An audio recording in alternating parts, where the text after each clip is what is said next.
Les Belles Bosses, des recettes, des astuces sans sucre et sans lactose pour vivre mieux et cartonner. Quatrième et dernière partie de mon interview avec Marie du blog Manger Vivant. Et aujourd'hui, elle va nous donner des conseils sur jus, smoothie ou fruits à la croque. Que choisir, comment, pourquoi. Puis elle va nous indiquer quel est le meilleur moment de la journée pour prendre un dessert naturellement sucré et cru. Et enfin, elle va nous indiquer pourquoi manger des fruits avant le repas te permettra d'avoir plus d'énergie et une meilleure digestion. C'est parti!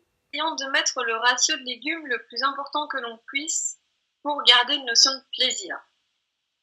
Donc il y a certaines personnes pour avoir un plaisir avec un jus, je sais pas moi, d'épinards et de pommes par exemple, ils vont avoir besoin de mettre 30% d'épinards et 70% de pommes. Bon, c'est pas optimal, mais c'est déjà bénéfique parce que ça va apporter plein de bons nutriments au corps grâce au jus fait à l'aide d'un extracteur à la maison.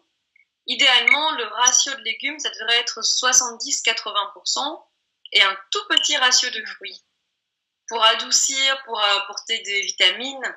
Mais c'est vrai qu'un jus, les fruits sont plutôt faits pour être consommés à la croque, à manger ou à être mixés en smoothie, comme ça on conserve les fibres. Ça va ralentir, les fibres en fait vont ralentir l'absorption des sucres par notre pancréas qui va pas devoir sécréter trop d'insuline. Mais si on se fait un jus 100% fruits, il y a tout ce sucre qui va arriver dans le sang, ça va envoyer énormément de travail au pancréas. Donc c'est vrai que jus, oui, pour commencer la journée, oui, mais toujours les jus avec le plus de légumes possible. Donc je fais des desserts crus. Donc il y a toujours cette touche sucrée, on peut dire fabriquée, fait maison. Est-ce que tu es pour ou contre les desserts sucrés? Alors moi, disons par rapport au dessert, il y a plusieurs choses à dire. Déjà, par exemple, c'est vraiment pas bon de manger un dessert après un repas. Je fais un tout petit aparté maintenant sur les fruits. C'est que les fruits aussi, ils se mangent en fait tout seuls ou en début de repas. Par exemple, si on rentre du travail, on est fatigué, on va préparer à manger pour notre famille. On peut se manger un fruit pendant qu'on prépare, ça va éviter qu'on mange n'importe quoi, qu'on grignote de trop pendant la préparation. Et c'est à ce moment-là que le fruit va être le mieux digéré parce que le fruit se digère hyper vite. Et en fait, en dessert, un fruit, ça va vraiment pas du tout passer au niveau digestif. Ça va créer des ballonnements, des gaz, ça va nous gonfler le ventre. Donc les fruits vraiment jamais en dessert. Pourtant, de par le monde, on nous donne toujours des fruits en dessert. Oui, c'est vrai. Et j'avais lu aussi que les fruits, en fait, tu les prends au début pour préparer ton tube digestif, en fait, à accueillir la suite et ça te rassasie un peu avant de prendre la suite. Excellent, excellent, tout à fait. Ouais. Et par rapport au dessert, il y a un peuple japonais qui fait partie des peuples qui vivent centenaires, ont une bonne santé, plein de formes, qui continuent à jardiner, à faire du vélo, etc. C'est le peuple d'Okinawa. Et un de leurs secrets, parce qu'il y avait un livre passionnant qui a été écrit sur le sujet, c'était en fait de jamais prendre de dessert. Mais dans le sens où il te faisait plaisir avec des choses sucrées. Tu vas voir, ça devient intéressant par la suite, mais jamais après le repas.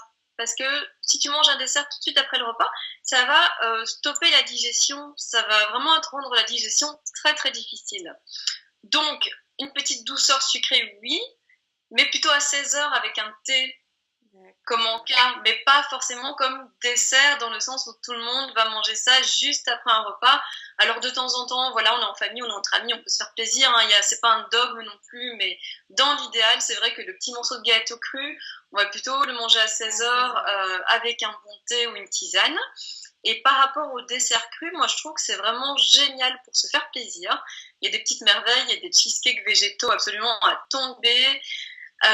Donc oui, pas tous les jours, hein, c'est quand même assez riche, mais de temps en temps, c'est génial pour se faire plaisir, pour faire découvrir ça à des gens qu'on aime aussi, découvrir des desserts qui sont complètement différents, qui n'ont pas de produits laitiers, qui n'ont pas de gluten. Alors il y a aussi le chocolat cru qui est génial, ça c'est vraiment excellent puisque comme le chocolat, quand il n'est pas torréfié, le cacao, en fait, il va conserver ses nutriments, donc on va en manger beaucoup moins.